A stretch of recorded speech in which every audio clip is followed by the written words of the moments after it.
हर देश की अपनी खुफिया एजेंसी होती है और लगभग हर खुफिया एजेंसी का सबसे बड़ा डर बाहर का दुश्मन नहीं होता।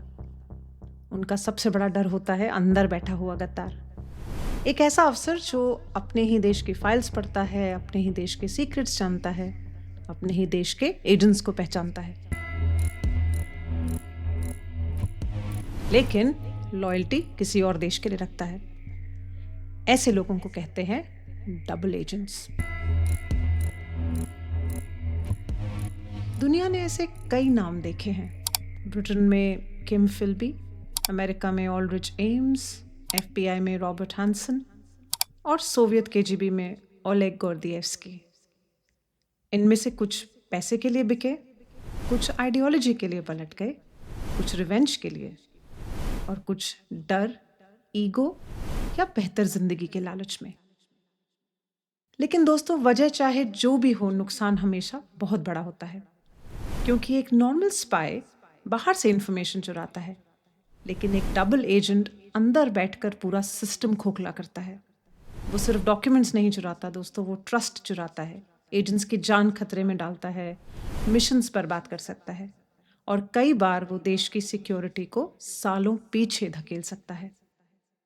भारत की इंटेलिजेंस की हिस्ट्री में भी एक ऐसा नाम है दोस्तों, एक ऐसा ऑफिसर जो कभी रॉ के अंदर बैठकर देश के सीक्रेट्स संभालता था, लेकिन बाद में उसी पर CIA के लिए जासूसी करने का आरोप लगा और उसका नाम था रविंदर सिंह।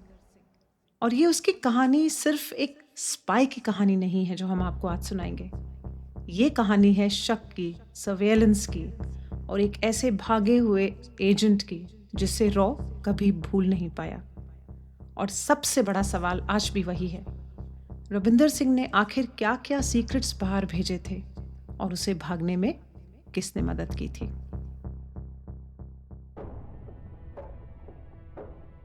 दोस्तों, रविंदर सिंह की कहानी के बहुत मिक्स्ड ओपिनियंस हैं, मिक्स्ड थॉट्स हैं, मिक्स्ड इन्फॉर्मेशन भी है।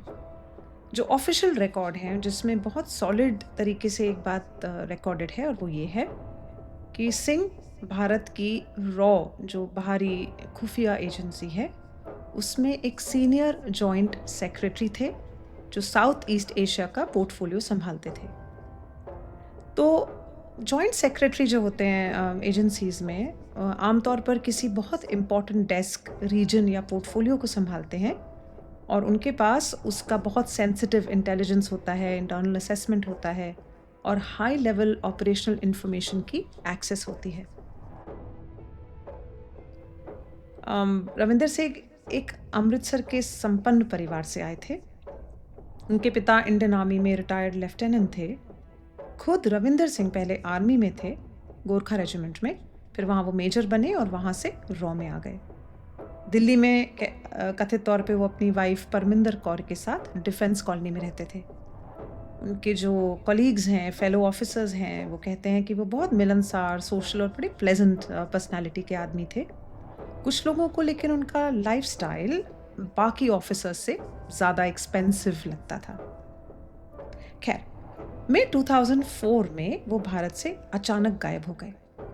उस समय उन पर जो वेस्टर्न सीक्रेट सर्विस एजेंसीज हैं उनके लिए जासूसी करने का शक था और 2006 में रॉ ने एक ऑफिशियल रिपोर्ट, क्रिमिनल रिपोर्ट दर्ज कराई जिसमें कहा गया कि रविंदर सिंह ने internal security, national internal security India की उससे समझौता किया था और उन्हें न्यू जर्सी में ट्रेस किया गया था, न्यू जर्सी USA में। और बाद में उन्हें इंटरनेशनल लेवल पे जब पकड़ने की कोशिशें की गई इंडिया द्वारा, वो अटक गई। कब अटकी? जब इंटरपोल ने रेड कॉर्नर नोटिस जारी करने से इनकार कर दिया, ये कहते हुए कि ये जो आरोप लगा रहा है इंडिया, ये पॉलिटिकली ड्रिवन है, पॉलिटिकली मोटिवेटेड है। अब जो लोग रेड कॉर्नर नोटिस के बारे में नहीं जानते हैं वो उनको बता दूं, रेड कॉर्नर नोटिस इंटरपोल की तरफ से जारी किया गया ऐसा इंटरनेशनल अलर्ट होता है जिससे कोई भी वांटेड व्यक्ति को किसी दूसरे देश में ढूंढकर टेम्परेरीली अरेस्ट किया जाता है, जिससे कि उसका एक्सट्रेडिशन, उसको वहाँ से लाने की जो प्रक्रिया है, प्रोसेस है, वो शुरू किया जा सके। 2009 तक दिल्ली की अदालतें उन्हें और उनकी वाइफ को प्रोक्लेम्ड ऑफेंडर्स घोषित करने के बाद उनकी एब्सेंस में उनके खिलाफ सबूत दर्ज कर रही थी, इकट्ठा कर रही थी। अब इस कोर बात के आगे जितनी भी आगे बातें हैं रविंदर सिंह के बारे में, वो अलग अलग रिपोर्ट्स, बात के जो बयान दिए गए, लोगों ने अपने विटनेस अकाउंट्स थे या लोगों ने अपनी मेमोरी से जो जो शेयर किया, वो वहाँ से आती है कहानी। एक एक्स रॉ ऑफिसर हैं अमर भूषण, इन्होंने ही इस काउंटर इंटेलिजेंस का ये जो सर्च था रविंदर सिंह के अगेंस्ट, इन्होंने ये लीड किया था। और उन्होंने एक नॉवल लिखा था, एक उपन्यास लिखा था, एस्केप टू नोवेयर। अब वो कहते हैं कि जैसा हुआ उन्होंने वैसा ही लिखा उस उपन्यास में, लेकिन फिर भी उन्होंने रीडर्स पर छोड़ दिया कि वो तय करें उसमें से कितना सच है और कितनी कल्पना। एक और किताब लिखी गई थी, मिशन रॉ। इसमें आर के यादव जो इसके राइटर हैं, उन्होंने रविंदर सिंह केस पर बहुत सारी डिटेल्स और बहुत सारे गंभीर आरोप लिखे हैं। लेकिन क्योंकि उन्होंने इस किताब में सोर्सेस प्रॉपर्ली नहीं दिए थे, यूजुअली हर किताब में सोर्स होता है, फुट नोट्स होते हैं, एंड नोट्स होते हैं, बिब्लियोग्राफी होती है, उन्होंने नहीं किए थे। इसलिए कहा जाता है कि उनकी बातों का पूरी तरह से वेरिफिकेशन करना मुश्किल है। ये बात इसीलिए ज़्यादा मायने रखती है क्योंकि रविंदर सिंह का मामला उस खाली जगह, उस स्पेस में जीता है जहां एक तरफ अदालतें हैं, अखबार हैं जिन्होंने ओपन रूप से उनके बारे में इंफॉर्मेशन शेयर की, न्यूज़ शेयर की, और दूसरी तरफ जो एक्स ऑफिसर्स हैं रॉ के, उनकी दी हुई अकाउंट है, उनकी दी हुई कहानी है। और इसीलिए ये कहानी हम आज आपके सामने लाए हैं, क्योंकि हमारी कहानी का भी थीम यही है, वो कहानियां जो आज भी सवालों में उलझी हुई हैं।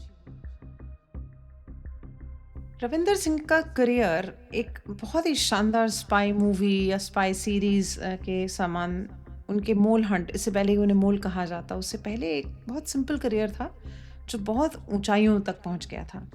हमने आपको बताया था कि रविंदर सिंह अमृतसर के एक परिवार से आए थे, एक एक्स आर्मी लेफ्टिनेंट के बेटे थे, खुद उन्होंने मेजर की तरह आर्मी सर्व की थी, और उसके बाद 1980s के दशक में वो रॉ उन्होंने ज्वाइन किया।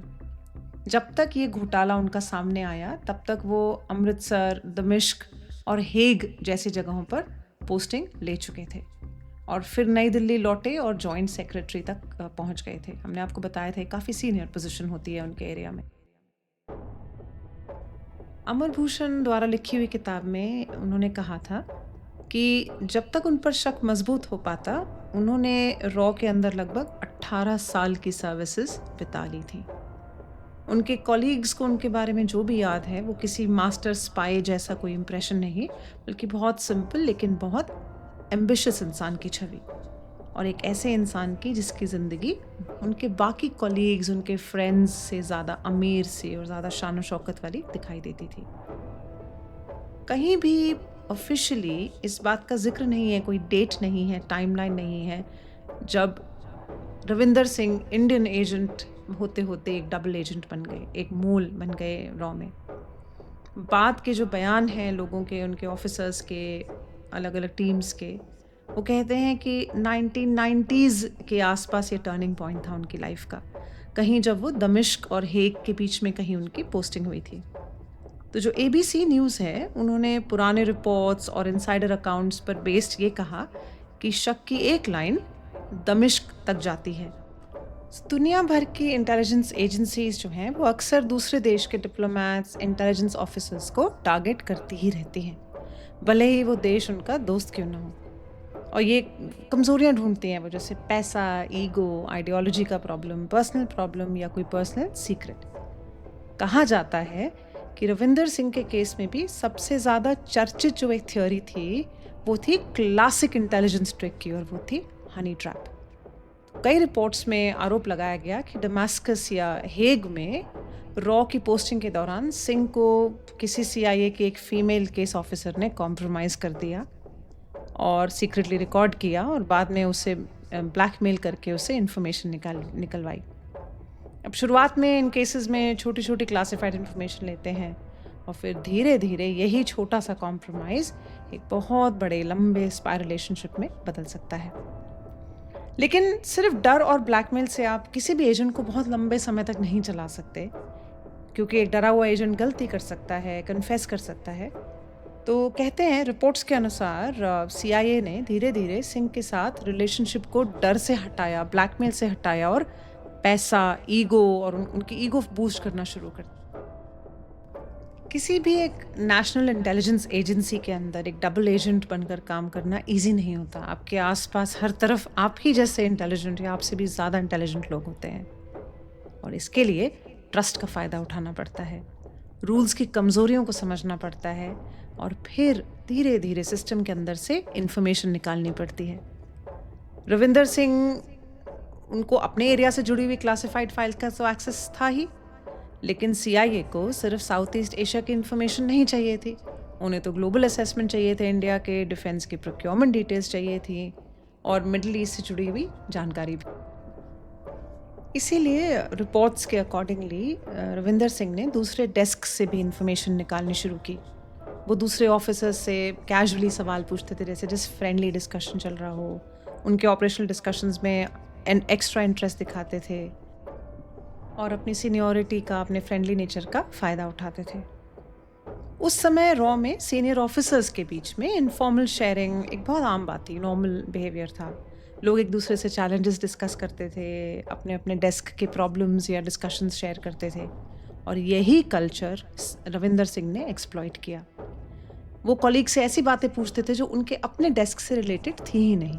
वो धीरे धीरे दूसरों की, और इसी तरह से उन्होंने धीरे धीरे दूसरों के डिवीजन की सेंसिटिव इन्फॉर्मेशन इकट्ठा करना शुरू किया। जब उनके खिलाफ जो इन्वेस्टिगेशंस हुए थे, जो रिपोर्ट्स हैं कथित तौर पे, उनमें कहा जाता है कि कई रॉ ऑफिसर्स, लगभग 57 रॉ ऑफिसर्स ने उनसे अनजाने में क्लासिफाइड इन्फॉर्मेशन शेयर की थी। कुछ रिपोर्ट्स में ये भी आरोप लगाया गया कि करीबन 2 दर्जन ऑफिसर्स ने गलती से या उनको फेवर करने के लिए या अपनी केयरलेसनेस से इनडायरेक्टली उनकी मदद की इन्फॉर्मेशन शेयर करके। लेकिन रॉ ने पब्लिक स्कैंडल से बचने के लिए लीगल एक्शन बहुत बड़े नहीं लिए। उन्होंने कई ऐसे ऑफिसर्स को चुपचाप बहुत ही छोटी छोटी पोस्टिंग पर भेज दिया, जहाँ पे उनको ये तो पता था कि उन्हें भेजा जा रहा है किसी रीज़न से, लेकिन कुछ सिग्निफिकेंस नहीं था उन जगहों का। रिपोर्ट्स में ये भी दावा किया गया कि रविंदर सिंह लंच आवर्स में क्लासिफाइड डॉक्यूमेंट्स की फ़ोटोकॉपी करते थे, तभी जब स्टाफ कम होता है और सर्वेलेंस नहीं होती है।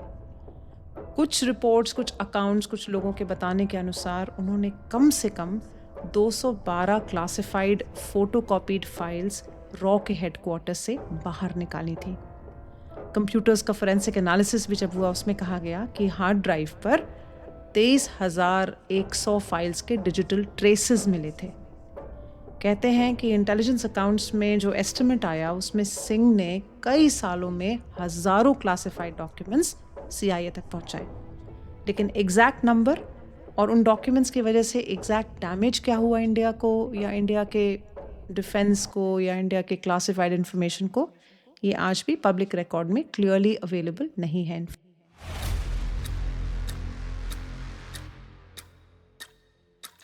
फिर शुरू हुई 96 दिनों तक चली निगरानी, शक, सर्वेलेंस की।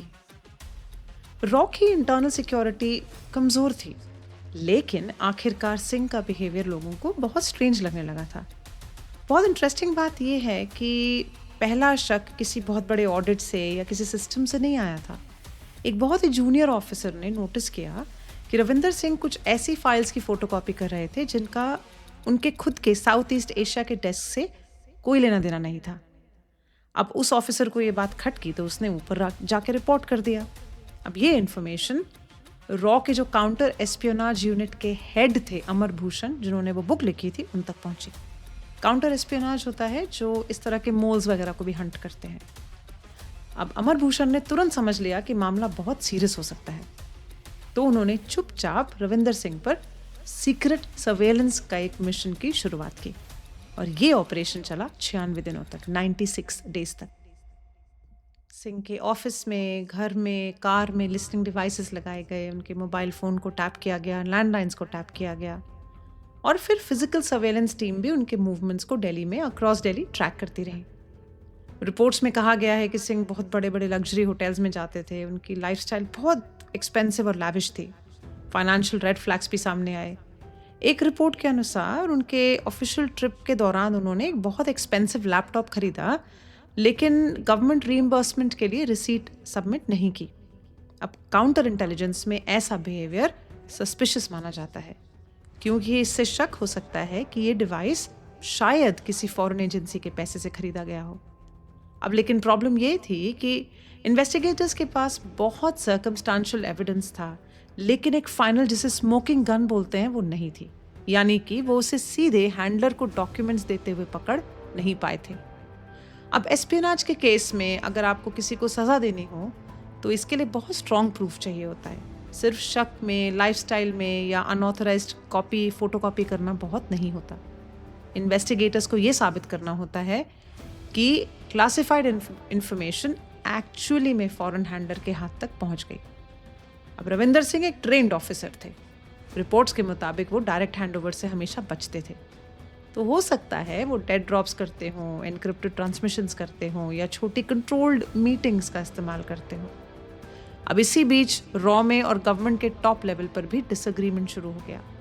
अमर भूषण चाहते थे कि सर्वेलेंस जारी रहे जिससे हैंडलर पकड़ा जा सके, लेकिन रॉ के चीफ चाहते थे कि मैटर जल्दी कंटेन किया जाए जिससे एजेंसी की रेपुटेशन बचाई जा सके। उस समय हमारी सरकार भारत की अमेरिका के साथ स्ट्रेटेजिक पार्टनरशिप भी बढ़ा रही थी, और ऐसे में सीआईए के खिलाफ खुला डिप्लोमेटिक एक्शन एक क्राइसिस में भी कन्वर्ट हो सकता था।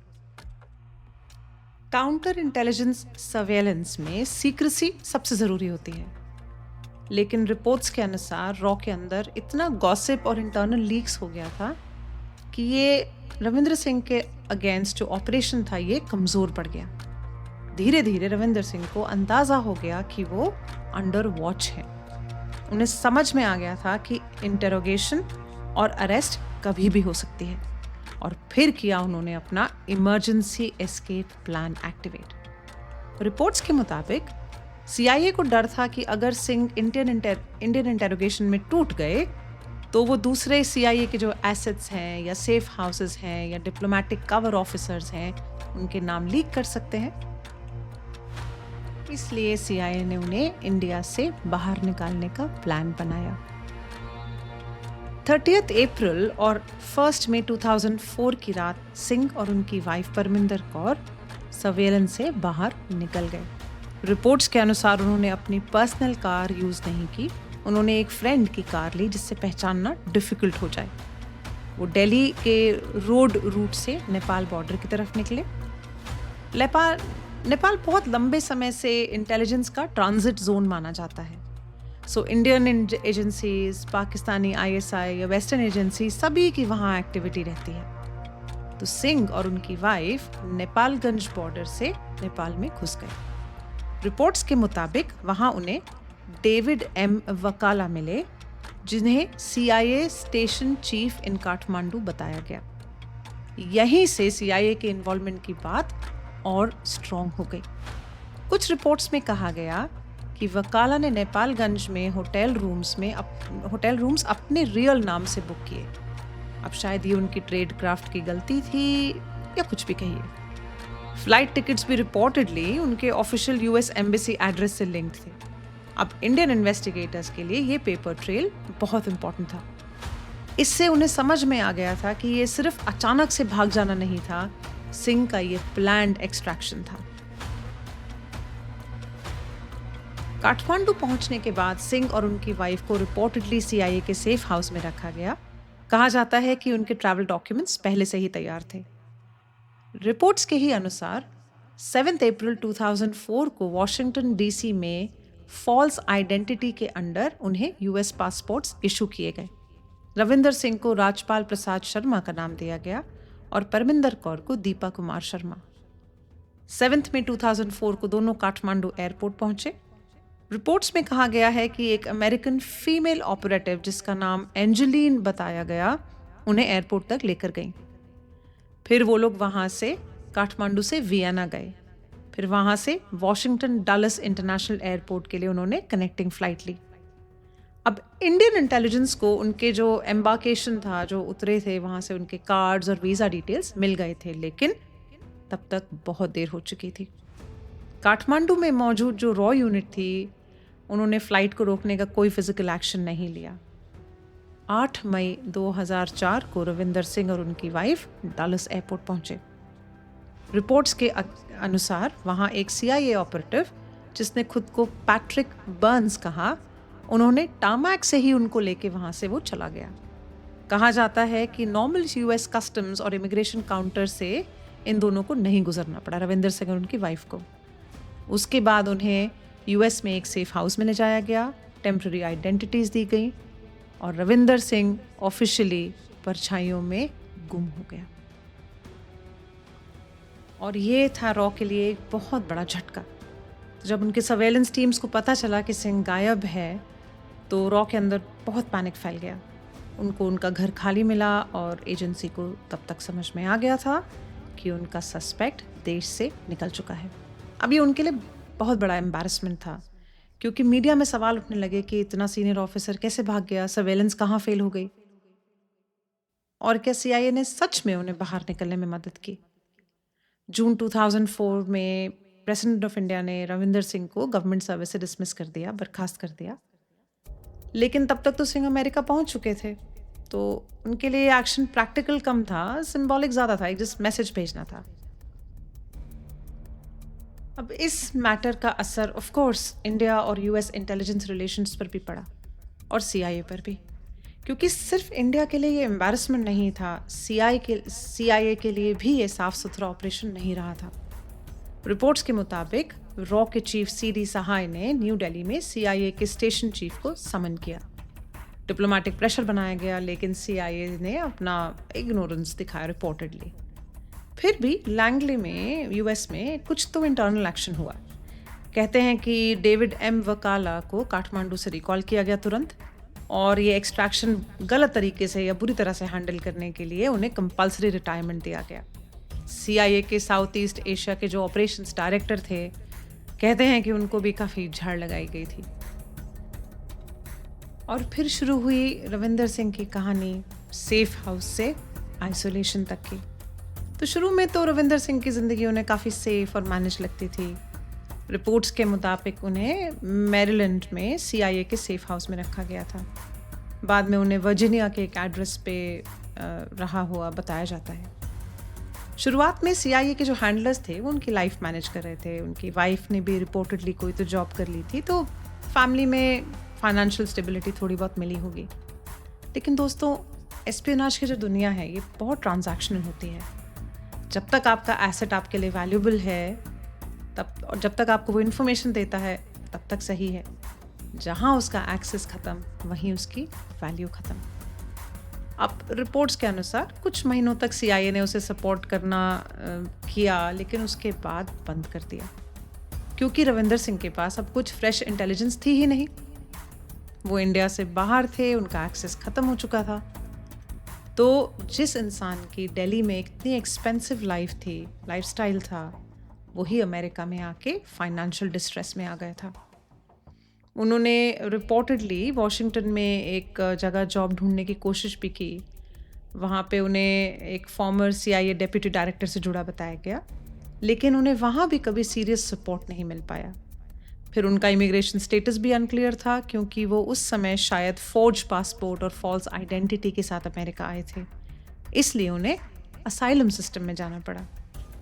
रिपोर्ट्स के मुताबिक रविंदर सिंह ने अपनी बाकी की ज़िंदगी न्यूयॉर्क, मैरीलैंड और वर्जीनिया के आसपास बहुत चुपचाप बिताई, पब्लिक लाइफ से बहुत दूर, और फैमिली सपोर्ट जो गवर्नमेंट से एड मिलती है पर मंथ, उस पर डिपेंडेंट होके। और फिर 2016 में मौत, एक्सीडेंट या कुछ और। तो रविंदर सिंह की कहानी का आखिरी चैप्टर भी पूरी तरह साफ नहीं है दोस्तों। रिपोर्ट्स के मुताबिक 2016 में मैरीलैंड में एक रोड एक्सीडेंट में उनकी मौत हो गई, लेकिन उनकी डेथ के एग्जैक्ट डिटेल्स पब्लिक नहीं किए गए, या पब्लिक है ही नहीं। उनके रियल नेम या जो उनके एलियस थे उसके तहत क्लियर पब्लिक डेथ रिकॉर्ड भी आसानी से अवेलेबल नहीं है। और इंटेलिजेंस वर्ल्ड में ऐसे केसेस हमेशा एक शक पैदा करते हैं। जब कोई डबल एजेंट अचानक एक्सीडेंट में मरता है तो लोग सवाल पूछते हैं, क्या ये सच में एक्सीडेंट था, या कोई फाइनल क्लोजर था, या किसी ने कोई लूज एंड को ख़त्म कर दिया, या ये सिर्फ एक ट्रैजिक रोड क्रैश था। पब्लिक रिकॉर्ड कोई साफ जवाब नहीं देता, इसीलिए रविंदर सिंह की मौत भी उनकी ज़िंदगी की तरह मिस्ट्री में ढकी रह गई। रविंदर सिंह की कहानी, ये केस सिर्फ डॉक्यूमेंट्स लीक होने की कहानी नहीं है। ये कहानी है रॉ के ट्रस्ट और इंटरनल सिक्योरिटी पे हुए एक बहुत बड़े अटैक की। एक आर्मी बैकग्राउंड का ऑफिसर, गोरखा रेजिमेंट का मेजर, फिर रॉ का सीनियर जॉइंट सेक्रेटरी, और फिर वही आदमी अलेजिडली CIA का मूल। इस केस ने बहुत सी कमजोरियां दिखाई। पहली थी, इंटेलिजेंस एजेंसीज में ट्रस्ट ज़रूरी है, लेकिन ब्लाइंड ट्रस्ट खतरनाक है। अगर कंपार्टमेंटलाइजेशन, जो सिक्योरिटी लाइंस ड्रॉ होती हैं डिपार्टमेंट्स के बीच में, अगर वो वीक हों, कमज़ोर हों, तो एक सीनियर ऑफिसर कई सारे डेस्क से इंफॉर्मेशन निकाल सकता है। दूसरी कमी थी ब्यूरोक्रेसी और पॉलिटिक्स और काउंटर इंटेलिजेंस ऑपरेशंस। ब्यूरोक्रेसी ऐसे ऑपरेशंस को स्लो कर सकती है। तीसरी, स्पाई वर्ल्ड कभी भी रोमांटिक नहीं होता जो मूवीज़ में दिखाते हैं। ये बहुत कोल्ड और ट्रांजैक्शनल होता है। हैंडलर अपने एसेट को कभी भी पार्टनर नहीं मानता, उसे एक टूल की तरह इस्तेमाल करता है। काम खत्म, वैल्यू खत्म। रविंदर सिंह ने अपने देश का ट्रस्ट तोड़ा। उन्होंने रॉ के अंदर बैठकर इन्फॉर्मेशन बाहर भेजने का आरोप झेला। फिर वो भागकर अमेरिका चले गए और वहाँ भी उन्हें एक इज्जत की, एक स्टेबल और एक सेफ जिंदगी नहीं मिल पाई। उनकी कहानी एक वार्निंग है। कभी कभी सबसे बड़ा दुश्मन बॉर्डर के उस पार नहीं होता, कभी कभी वो आपकी बिल्डिंग के अंदर ही बैठा होता है। वही फाइल्स पढ़ता है, वही मीटिंग्स अटेंड करता है, लेकिन चुपचाप किसी और के लिए काम कर रहा होता है। इसके साथ आज की कहानी हम यहीं ख़त्म करते हैं दोस्तों। उम्मीद है आपको पसंद आई होगी। हमारी कहानी सुनने के बाद लाइक कीजिए, शेयर कीजिए, सब्सक्राइब कीजिए, और सुनने के लिए बहुत बहुत